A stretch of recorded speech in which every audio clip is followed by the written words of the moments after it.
So good Yeah. morning, everyone. I'm going to present before you my ongoing research on the Sylheti Nagari script.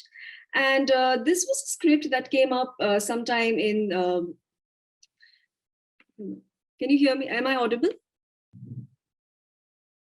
Yes, we can hear you. Yeah. So this was a script that emerged sometime in late 17th century Bengal in the marshy riverine frontiers of Sylhet, which historically had been a zone of cosmopolitan contact in terms of trade, as well as religious networks propelled especially by traveling Sufis. So the literary tradition of Southeast Bengal, if we see at this point of time, is yeah. The literary tradition of Southeast Bengal at this reveals a very creative adoption of Islamic literary tropes. And what we see, therefore, is also an expansion in the usage of local literary forms and languages to serve the aim of disseminating Islamic exegesis amongst a people who were imagined as being situated in the frontiers of the Islamic world and also at the frontiers of Islamic knowledge systems. Now, grappling with this geographical and conceptual frontier, a writer like Abdul Hakim in 18th century Chittagong said, while translating the Persian text, Nur Nama most eloquently extolled that no matter what language one prayed in, God always accepted. It is no point to hear a text in Arabic if one could not understand the meanings it was studied with. Now, implicit in his statement behind translating the text into a Hinduani language for the benefit of all was the acceptance that his locale was a frontier and that it was the dissemination of the Islamic knowledge that was important, not the language or the medium in which it was being done.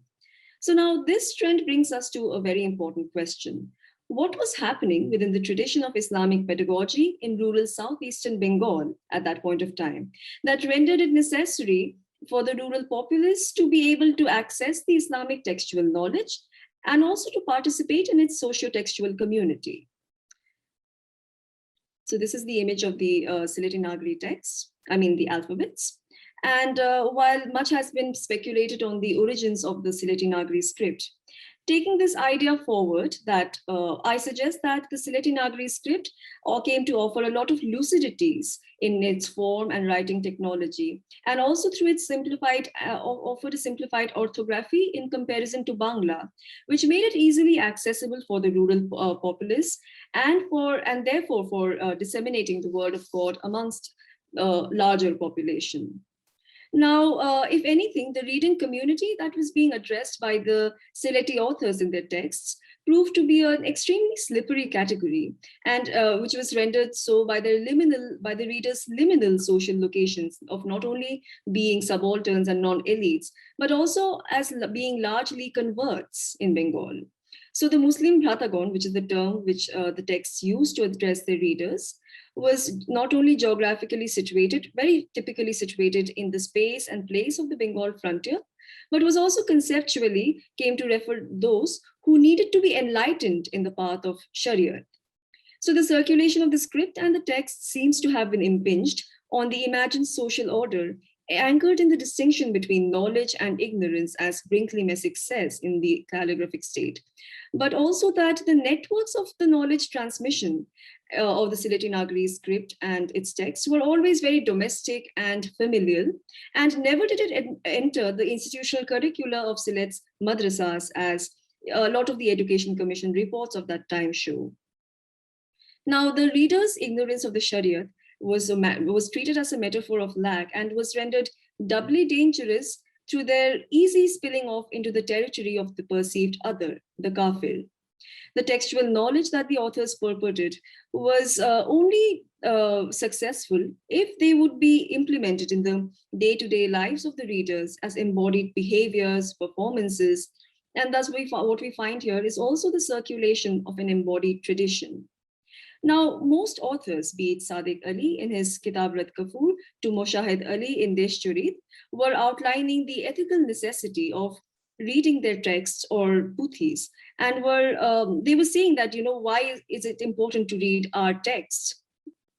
But they were also acutely aware that there were actions, performances, and knowledges, and even linguistic registers that were Hinduani, which they necessarily needed to prevent from their community from participating in.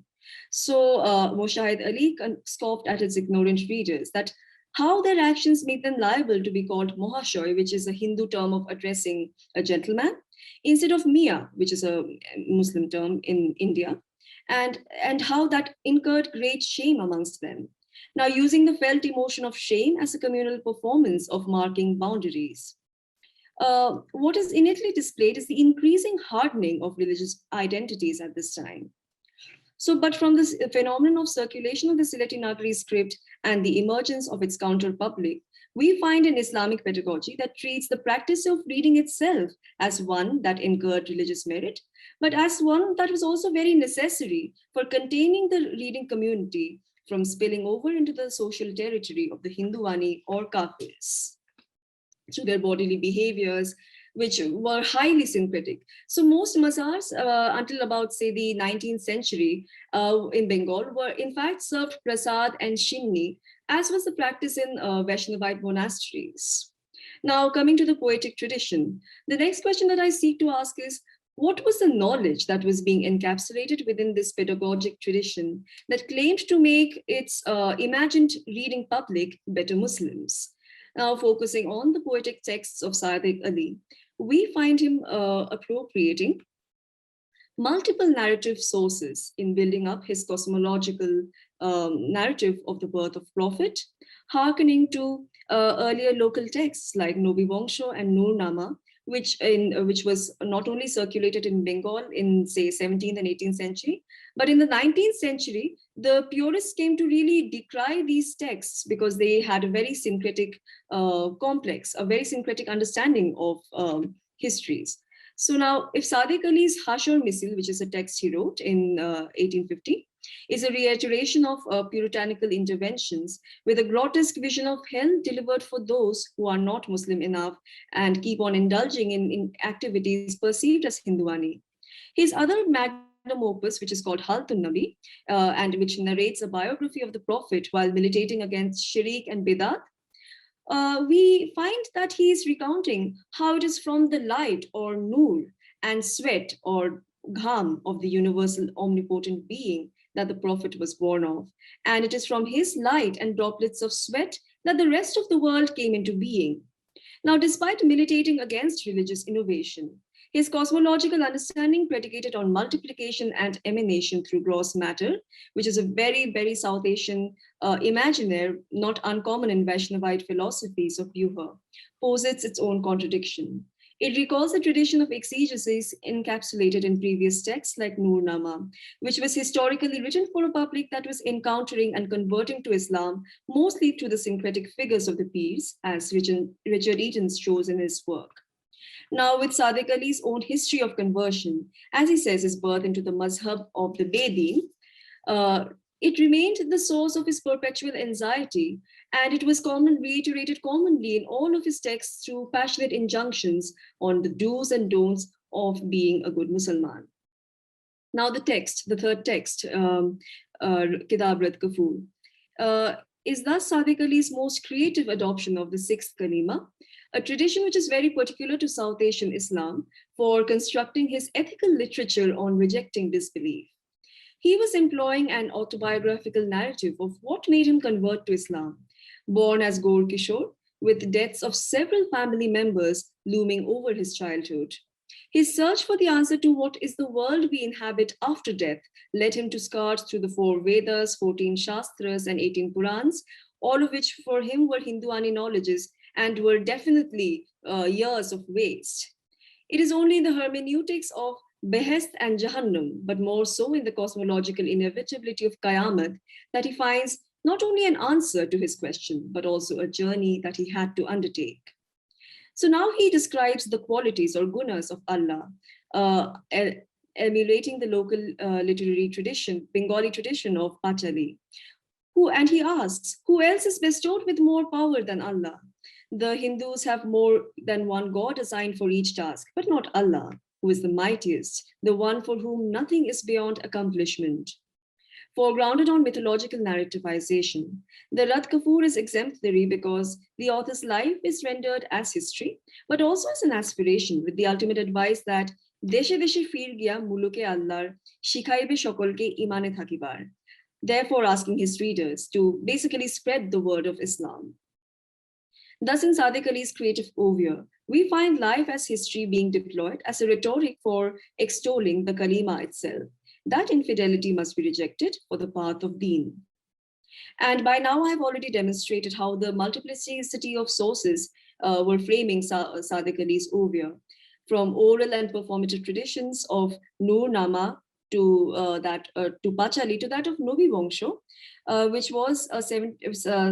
Sultan's 17th century genealogical history of Islam that came to be denounced in 19th century Bengal owing to its syncretic complex. Yet he does borrow it. So thus we cannot hold the larger historiographical trend that knowledge, as Francis Robinson says, that knowledge transmission in South Asian Islam since the beginning of the late 18th century came to be foregrounded on a very puritanical and hermeneutics, which in effect standardized the knowledge, but also promulgated debates on what did and did not belong to the tradition. So the contradictions inherent in Sadiq Ali's advice literature, while decrying Bidat, but yet unable to shake off his own syncretic literary past, can be better understood if we predicate the literature upon the historical act of conversion and the emotion of anxieties of convert, for whom his status as Musalman was not secured as a matter of fact, as you can already see in some of the verses that I have translated,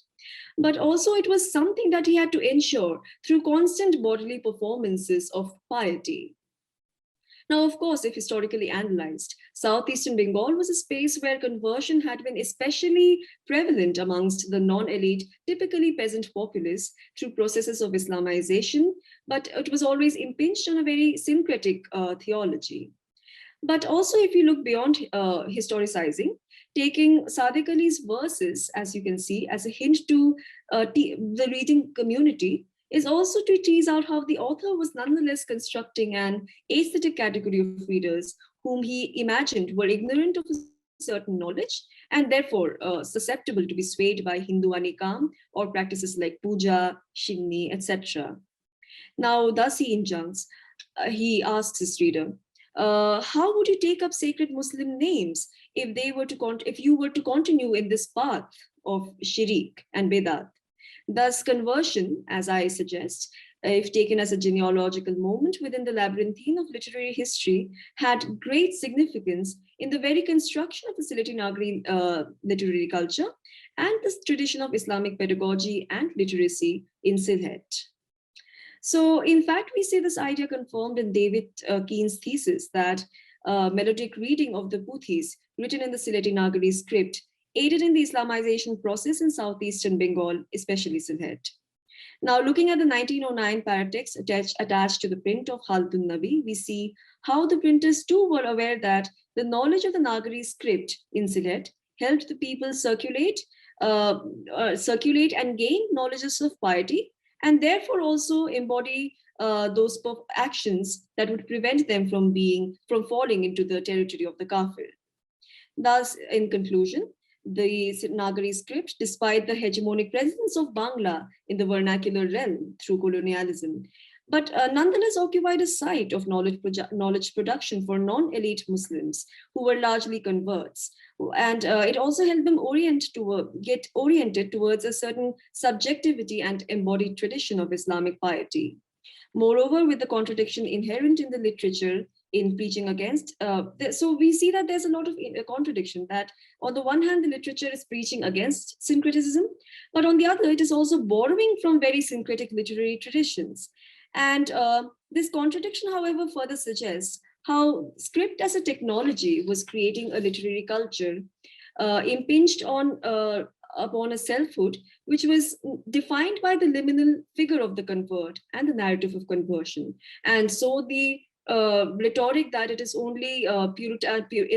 Protestant view of Islam that was prevailing in the 19th century, as Francis Robinson most eminently posits, is something that I don't think is always true. So thank you. This is what I conclude with.